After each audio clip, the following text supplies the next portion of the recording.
Dan kita sudah terhubung melalui sambungan Skype bersama Sekjen Ikatan Ahli Kesehatan Masyarakat Indonesia, Husein Habsyi. Selamat malam Pak Husein. Selamat siang Pak Husein.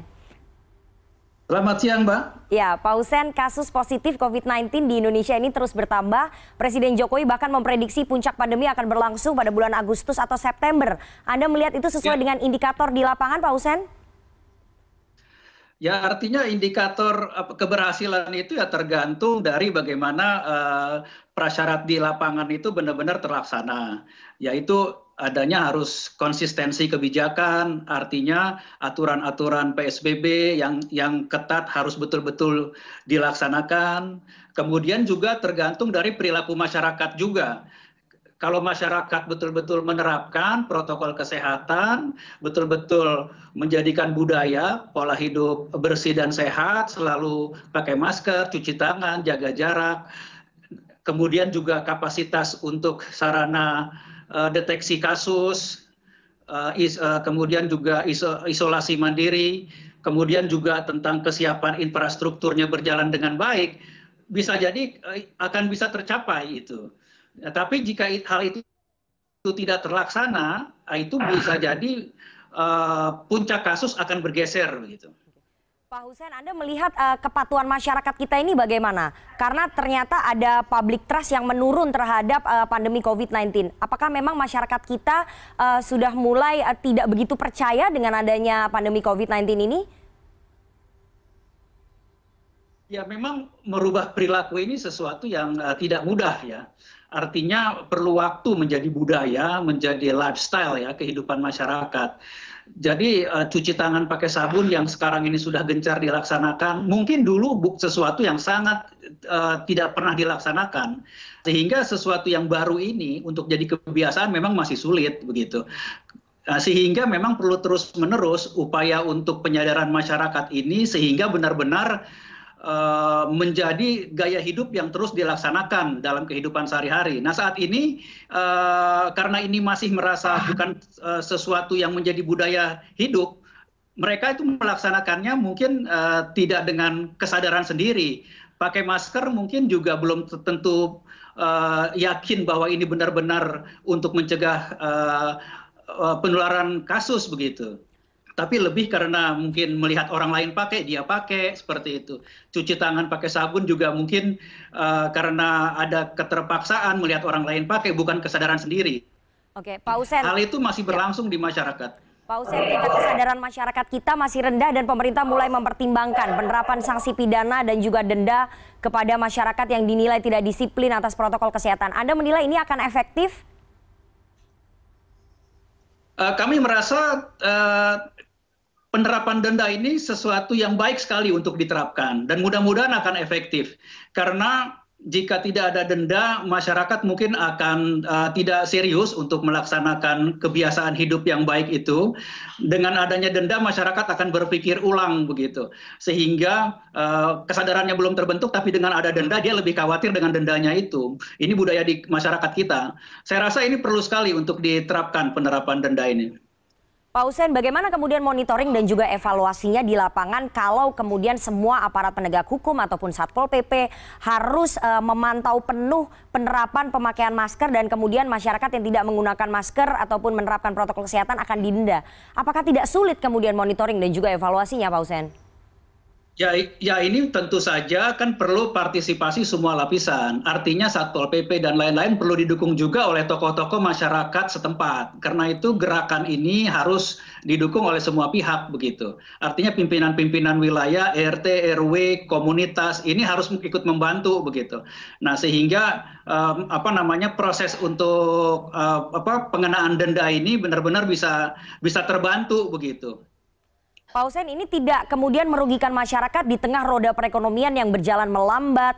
Begitu di sisi lain ada persoalan kesehatan pandemi COVID-19 yang terus-menerus terjadi. Tapi kalau tadi kita dengar pendapat warga, mereka merasa keberatan karena denda itu cukup merugikan bagi mereka. Bagaimana ini?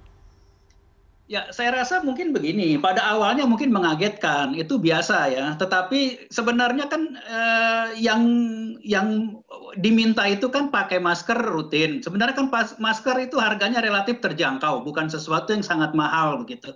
mungkin tidak langsung dikenakan denda, tapi pada awalnya mungkin langsung ditegur dengan keras, tapi pada lambat laun karena udah jadi kebiasaan, itu nanti mereka akan selalu pakai masker kemanapun pada situasi sekarang ini begitu. Karena cara yang efektif sebenarnya mencegah rantai penularan itu saat ini memang penggunaan masker ketika roda ekonomi mau dibuka, masyarakat keluar ke kerumunan, ke tempat-tempat bekerja. Nah, masker itu harus digunakan. Pak Hussein, mengenakan denda ataupun memberikan denda dan juga sanksi pidana kepada masyarakat itu menjadi tanggung jawab masyarakat untuk menumbuhkan rasa disiplin akan protokol kesehatan. Tapi di sisi lain, apa yang harusnya sebetulnya dilakukan oleh pemerintah begitu untuk menekan angka penyebaran yang terus meluas dan juga bertambah, Pak Hussein? Ya, kami merasa begini. Sebenarnya protokol, aturan-aturan sudah dibuat dengan baik sebenarnya oleh pemerintah. Sudah beberapa bulan kita kan menghadapi pandemi ini begitu. Nah, sekarang ini kan yang diperlukan sebenarnya bagaimana agar aturan-aturan itu benar-benar sampai ke masyarakat dan masyarakat mau untuk merubah perilakunya. Itu yang seperti kami bilang memang sulit merubah perilaku itu. Karena itu memang sekarang ini gerakan-gerakan untuk bergerak di tataran masyarakat itu sesuatu yang sudah bisa tidak ditawar-tawar lagi gitu. Artinya petugas-petugas yang ada di masyarakat, kader-kader masyarakat, tenaga kesehatan masyarakat yang ada di lapangan itu benar-benar harus bergerak semua untuk memastikan agar protokol yang diterapkan pemerintah itu betul-betul terlaksana. Tokoh masyarakat, tokoh agama itu harus betul-betul dilibatkan oleh pemerintah. Jadi tidak hanya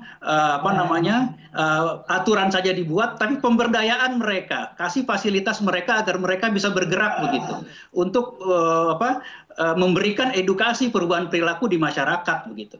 Pak Hussein, tingkat kesadaran masyarakat Indonesia ini cukup rendah. Apakah kemudian pemerintah harus kembali mempertimbangkan pemberlakuan PSBB ketat dan mengevaluasi adaptasi kebiasaan baru atau new normal, Pak? Artinya memang harus dibatasi mobilitas dari masyarakat ini untuk mencegah penyebarannya semakin meluas. Ya, sebenarnya PSBB itu adalah sesuatu aturan yang tidak terlalu ketat sebenarnya. Ada kelonggaran-kelonggaran juga sebenarnya dalam PSBB. Tetapi ketika dibuka lebih dilonggarkan lagi, nah itu memang ini menyebabkan bisa jadi artinya kasus-kasus menjadi lebih meningkat di lapangan. Karena itu jika ingin diperketat lagi PSBB yang dulu pada awal-awal diterapkan, itu saya rasa sesuatu yang baik sekali begitu. Yang penting adalah konsistensi, kemudian juga istilah new normal yang dari awal itu dimunculkan, itu memang membuat euforia masyarakat yang tiba-tiba merasa sekarang ini sudah normal, sehingga masyarakat bisa bebas untuk bergerak kemana saja. Nah, artinya penggunaan istilah-istilah ini pun jadi penting, bahwa sekarang sesungguhnya belum normal begitu, karena kasus masih terus meningkat, puncak kasus belum tercapai begitu. Nah, karena itu kita cobalah sekarang ini berusaha agar jangan terlalu melonggarkan begitu segala kebijakan-kebijakan dan juga pesan-pesan ke masyarakat, agar masyarakat tetap waspada, jangan ngerasa sekarang ini sudah normal, karena kasus masih terus meningkat di beberapa tempat saat ini begitu. Kita sangat khawatir jika mungkin nanti puncak pandemi mungkin ya insya Allah tercapai di bulan Agustus atau September. Ini bukan berarti nanti akan terus menurun begitu saja begitu. Ini sangat tergantung juga kepada bagaimana kita mempertahankan kebijakan yang sudah diterapkan, kemudian menjaga perilaku yang sudah terbentuk di masyarakat agar bisa terus betul-betul dipertahankan. Nah, ini kalau itu terus bisa dipertahankan, ya mudah-mudahan tidak terjadi second wave gitu. Artinya kasus benar-benar akan bisa turun. Oke, Pak Hussein, sampai berapa lama sebetulnya pemerintah bisa menerapkan pemberian denda ataupun sanksi pidana kepada masyarakat? Ada batas waktunya, Pak? Ya, ini sebenarnya bisa dilihat tentu dengan beberapa ukuran-ukuran ya. Artinya kan ada data-data yang muncul di ahli epidemiologi bisa menghitung begitu. Bagaimana tingkat kasus yang terjadi di sebuah wilayah. Kan penerapan ini kan berlangsung di beberapa lokasi-lokasi wilayah begitu. Nah, gugus tugas wilayah setempat itu bisa melihat, bisa menghitung apakah kasus memang sudah kasus-kasus baru ya yang muncul sudah mulai berkurang begitu. Kemudian positivity rate-nya itu juga rendah. Nah, itu jika sudah ada ya mungkin tidak perlu harus dilanjutkan terus. Tapi yang paling penting adalah harapannya kesadaran sudah terbentuk. Denda ini adalah semacam apa ya, semacam shock terapi begitu ke masyarakat untuk meminta masyarakat betul-betul menerapkan protokol kesehatan begitu dengan denda. Kalau memang ini terus bisa udah berjalan menjadi gaya hidup, menjadi kebiasaan. Nah, ini mudah-mudahan ini bisa terus dipertahankan perilaku itu gitu, walaupun denda sudah tidak diterapkan lagi. Oke, kita lihat saja apakah denda dan juga sanksi pidana bisa menjadi shock terapi untuk masyarakat meningkatkan kesadaran mereka atas protokol kesehatan mencegah pandemi COVID-19. Kita nanti lihat saja bagaimana implementasinya di lapangan. Terima kasih sekali Pak Hussein Habsyi, Sekjen IAKMI atas waktunya kepada CNN Indonesia News Hour siang hari ini.